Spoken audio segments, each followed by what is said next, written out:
Calvin Phillips annoncé très proche du côté du Paris Saint-Germain. On va en parler dans cette vidéo. Salut à tous les gars, c'est Asdial. Aujourd'hui, on se retrouve pour une nouvelle vidéo. Vidéo un petit peu actu mercato et aussi actu côté PSG. Parce que oui, on va parler du cas Calvin Phillips. Je vais donner mon avis.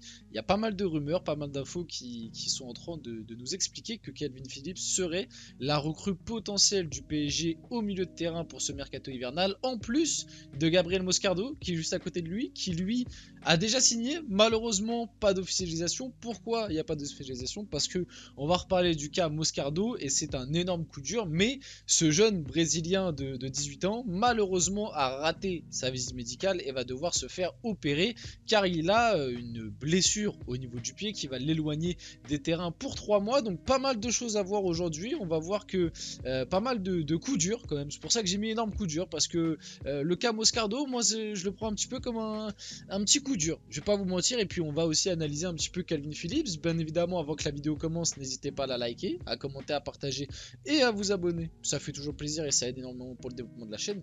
Et puis on peut y aller dès maintenant, rentrons dans le vif du sujet de la vidéo. Commençons par une bonne nouvelle, on va commencer par une bonne nouvelle. Il y a eu enfin l'officialisation de Lucas Beraldo qui lui du coup a réussi sa visite médicale. Donc officialisation faite le 1er janvier, c'était quelque chose de prévisible. Dès l'ouverture du mercato, on le sait, en vrai le deal était quand même conclu depuis un petit moment, ça a été officialisé dès le 1er janvier. On verra s'il dispute ses premières minutes lors du trophée des champions ou si on va devoir attendre un petit peu plus, peut-être la Coupe de France ou quoi, pour voir Lucas Beraldo. En tout cas, il est bien là, il a déjà commencé l'entraînement et ça fait plaisir. C'est une bonne nouvelle au moins sur ce point de vue là. Gabriel Moscardo, passons à lui, plus un coup dur, soyons honnêtes. Gabriel Moscardo a rencontré un problème à la visite médicale au PSG. Il va se faire opérer du pied, ce qui devrait repousser son arrivée parisienne. Si je ne me trompe pas, à l'heure actuelle, tout est déjà signé malgré tout.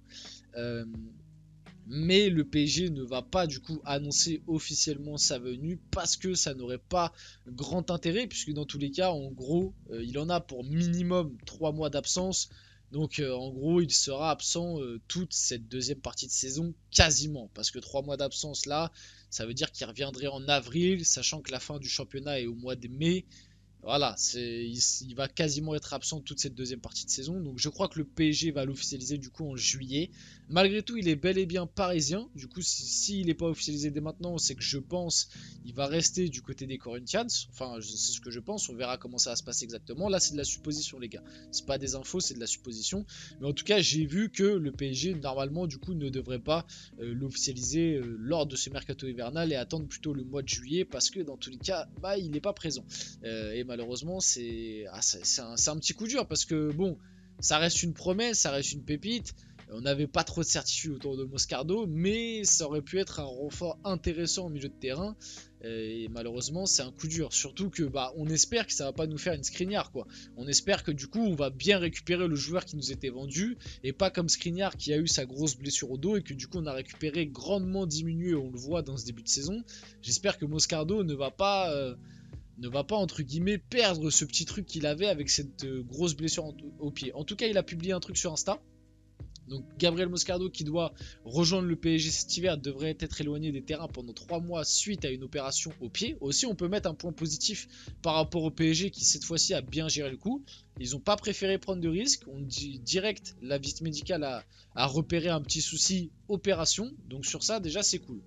Je voudrais annoncer à tout le monde ma décision que dans les prochains jours, je vais subir une petite opération du pied gauche. Après des tests récents, il semble nécessaire d'avoir cette opération préventive qui devrait me tenir hors des pelouses pour les 3 prochains mois. Cela me permettra de revenir plus fort et de poursuivre mon rêve et ma carrière, indique le joueur sur Instagram. Cette opération devrait repousser son transfert au PSG selon Fabrice Hawkins. Et comme je vous l'ai dit, je pense du coup qu'il sera officialisé au mois de juillet, mais que le transfert malgré tout est bouclé. Donc Gabriel Moscardo, je pense, sera bien parisien. C'est juste une question de temps. Malheureusement, cette gêne au pied va un petit peu retarder cette aventure. Donc le PSG, avec du coup l'absence de Moscardo, cherche un renfort supplémentaire au milieu de terrain suite à l'indisponibilité de Gabriel Moscardo, qui doit se faire opérer. J'espère quand même que le PSG, même avec l'arrivée de Moscardo, aurait continué à chercher un milieu de terrain, parce que pour moi Moscardo c'était pas la fin du mercato, il fallait quelqu'un d'autre au milieu de terrain avec Moscardo.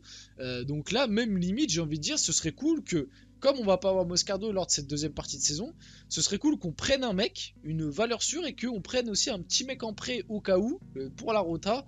Voilà, si je dois donner des petits conseils à Luis Campos, je pense que tu prends un petit prêt de 6 mois, tu vois, pour la rotation, et comme ça, au bout des 6 mois, le mec, il repart dans son club, et Moscardo peut prendre sa place, et comme ça, tu restes à peu près à un nombre équivalent de milieu de terrain, parce que, je le dis, je le répète, mais à l'heure actuelle, Vitinha, Ugarte, Zaire Emery, Cherendour, il fait même pas partie de l'occasion. Ethan Mbappé, Carlos Soler, il est sur le départ. Fabien Ruiz est actuellement blessé.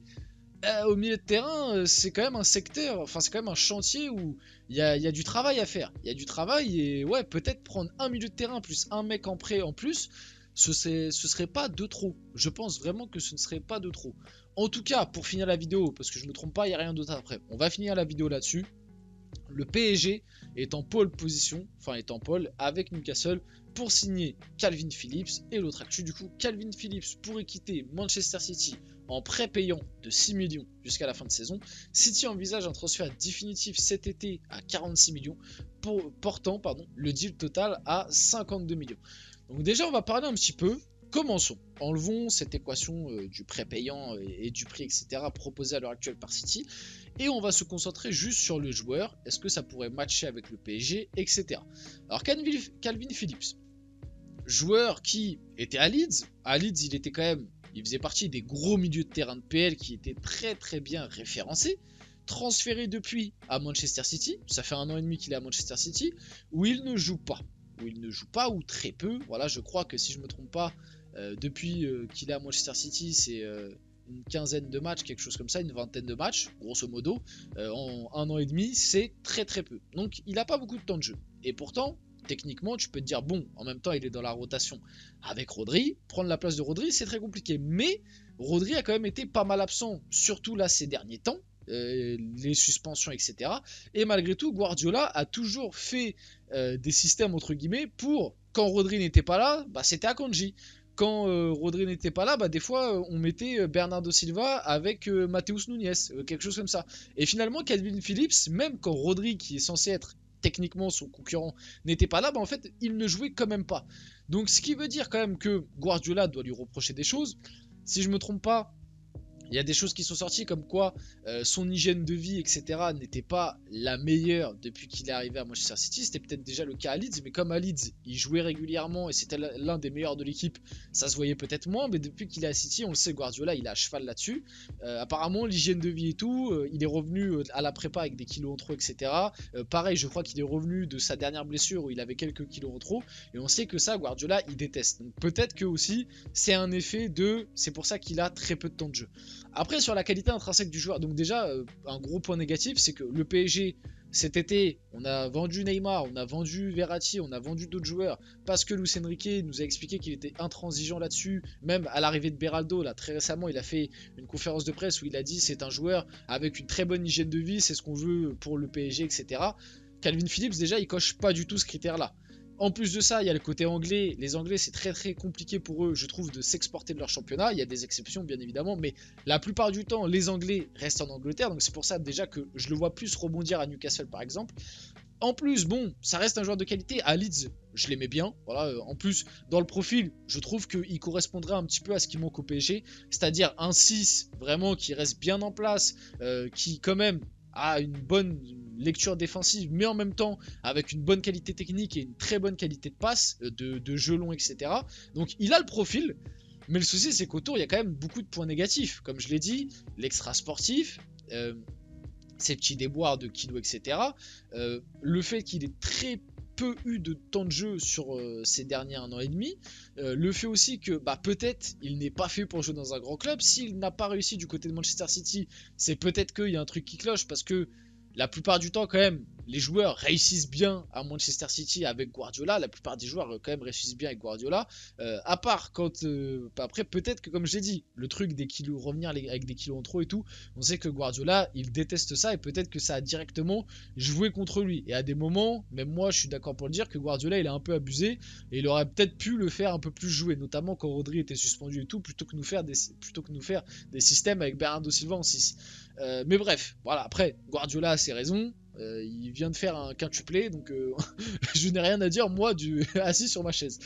Donc voilà, il y a quand même des points négatifs. Malgré tout, le profil est intéressant. Mais aussi, un autre point négatif à rajouter, c'est l'actu que je vous ai montré un petit peu juste avant.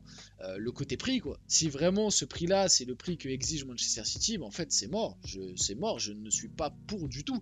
Déjà que, de base, je ne vais pas vous mentir, je suis un peu réticent à l'idée pour tout ce que je vous ai émis juste avant. Le profil est sympa, le profil est intéressant. Oui, je pense que s'il vient, il pourrait taper sa petite place de titulaire on va dire en concurrence avec Ugarte, mais le fait que sur la dernière année et demie il a quasi pas joué, le fait qu'il soit anglais, on sait les anglais c'est compliqué des fois à s'exporter, il y a des exceptions, Bellingham et tout, mais la plupart du temps d'ailleurs la plupart du temps ils s'exportent pas du tout parce qu'ils savent le fait que il a à des moments, il n'a pas peut-être le sérieux que exige un Luis Enrique, que exige un Guardiola à City. Et en plus, ce facteur de prix, donc 46 millions pour un transfert plus 6 millions pour payer le prêt, ça me paraît un petit peu cher tout ça. Donc voilà, on finit la vidéo là-dessus. J'espère malgré tout que la vidéo vous a plu. Si c'est le cas, n'hésitez pas à la liker, à commenter, à partager et à vous abonner les gars. C'était Asial. On se retrouve très rapidement pour une prochaine vidéo.